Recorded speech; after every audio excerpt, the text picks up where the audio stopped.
वो कहते हैं उसामा बिन लादेन जो था उससे इन्होंने पैसा लिया। अब वो देखें अब वो ये केस लेके आ रहे हैं। इन्होंने फैसला किया है कि इमरान खान पे अटैक कर दो और अदालतों में दाएं बाएं। हाँ जी, कुछ है, सुनाइए जी, क्या है? मैं आपको एक बात बताता चलूं, आज नवाज शरीफ इस बात से इनकार करते हैं कि वो कभी उसामा बिन लादेन से मिले या फिर उन्हें उसामा से किसी किस्म की हिमायत मिली। ये गलत है। वो वही शख्स थे जो मुझसे हमेशा पूछते थे कि मेरा सरपरस्त कहाँ है। मैं उसे सलाम पेश करना चाहता हूँ। ये कभी उसामा का पैसा था, कभी पैसा बाहर से आता था और ज़्यादातर पैसा हुकूमतों की तरफ से आता था। सऊदीया की हुकूमत की तरफ से आया, यूएई की हुकूमत की तरफ से आया। मैं जानता हूँ ऐसा हुआ क्योंकि मेरा एक दोस्त था जो कि उसामा बिन लादेन और नवाज शरीफ का भी दोस्त था। ये खालिद ख्वाजा था। वो पाकिस्तानी इंटेलिजेंस के लिए काम करता था। वो रूस के खिलाफ अफगानी जहाद के हिमायतियों में से एक था।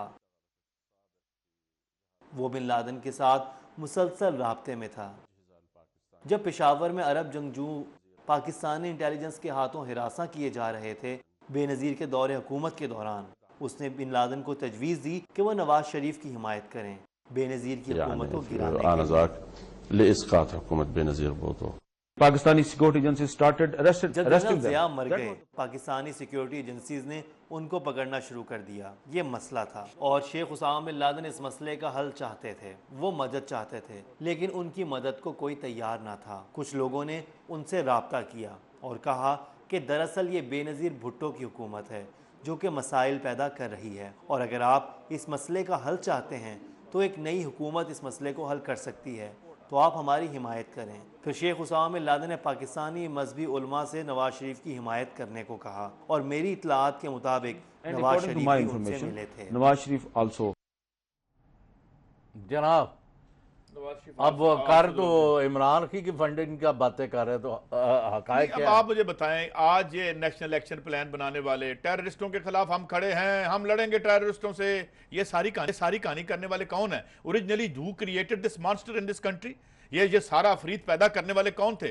अब मुझे बताएं, ये ना तो मैंने ये कुछ तो लोग चले गए हैं, कुछ शायद दुनिया में ना रहे हो, अहमद मीर साहब को अल्लाह ताला सेहत जिंदगी दे, वो तो मौजूद हैं। अब ये सारी कहानी जो है मुझे किसने बनाई है?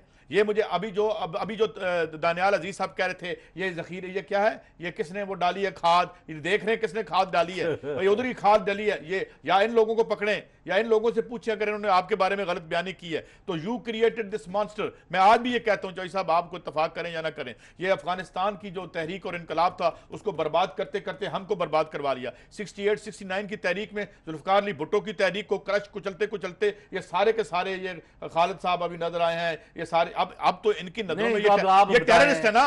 ये टेररिस्ट है ना। आज कल तक तो टेररिस्ट नहीं थे, अभी तक कल तक तो ये मुजाहिदीन थे। अभी तो हकायक बाहर नहीं आए। हकायक बाहर क्या आने आ गया? हकायक बाहर मैं चौधरी साहब आज एक बात आपके सामने करना चाहता हूं। इस खूबसूरत मुल्क को जिसमें 4 मौसम है, दुनिया की बुलंद तरीन चोटियां हैं, मैदान है, पहाड़ है, सतह मुर्तफा है, टू विच आई बिलोंग, इस मुल्क का इन्होंने बेड़ा गर्क कर दिया हुक्मरानी के जरिए और they have abdicated the right to rule. Because इन चीजों से देखें, ये खाद है वो, अगर किसी में दम है तो आके बताए कि दानियाल अजीज साहब ये बताएं ये खाद किसने डाली थी जहां पे। इमरान खान ने अगर कोई खाद डाली है, अगर भाई आप उसको भी निकालें,